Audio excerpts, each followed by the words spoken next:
Hey, good New Year's. New Year has started here. Guess this is the third.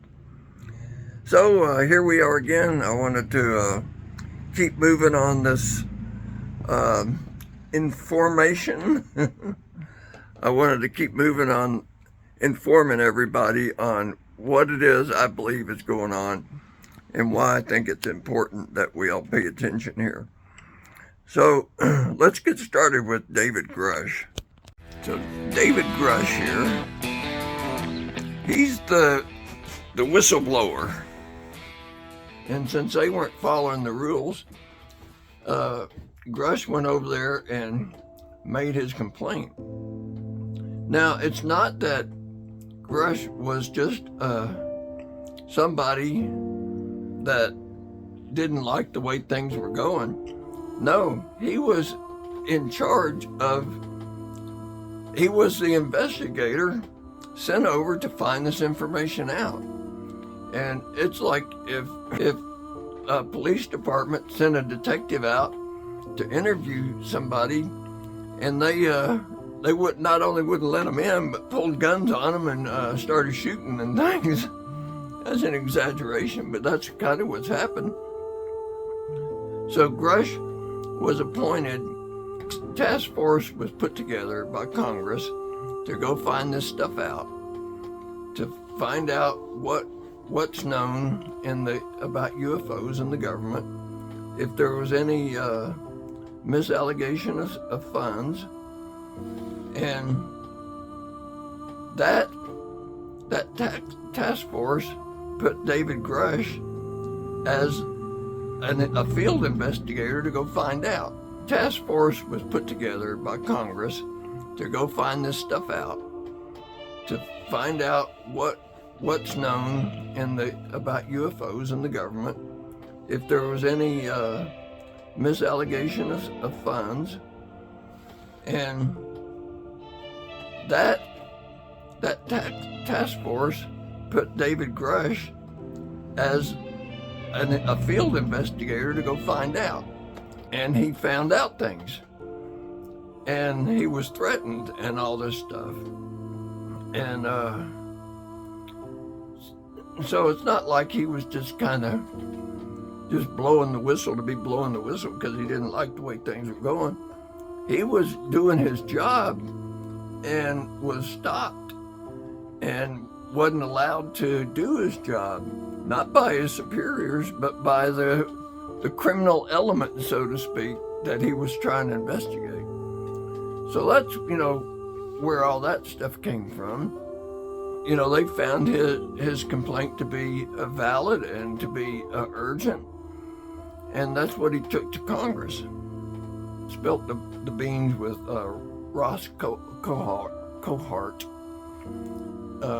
And Ross is he was best known because he was in 60 Minutes. He was a journalist for 60 Minutes in Australia. He did the interview with Grush and spilt the beans on this alien spacecraft and bodies, and of course, a lot of people think that was the first time any of that's ever come out, and they go, well, surely we would have heard this before. Nobody can keep a secret like that, and we've always heard it. It's always been a part of the UFO lore, that military generals and colonels and CIA and FBI and all these people have come forth and said the exact same thing, except for they were successfully ruined as kooks.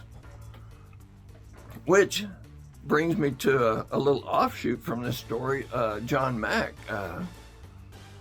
he was a psychiatrist, and he had won the Pulitzer Prize on journalism. And the military, in the midst of all this ruining going on into this grand plan of when military guys would come forward, they would threaten their careers and stuff and immediately send them over to do a psychiatric evaluation. This Dr. John Mack was the guy they sent him to. The only problem is this doctor, after hearing all these guys, was going, these guys are incredibly sane with some pretty crazy encounters. So that got him involved through the years, which eventually led him to confrontations with Harvard, because he was a professor at Harvard. And when he ended up putting out a book because he couldn't publish his scientific papers on that thing. And he was getting the same issues happening to him. So he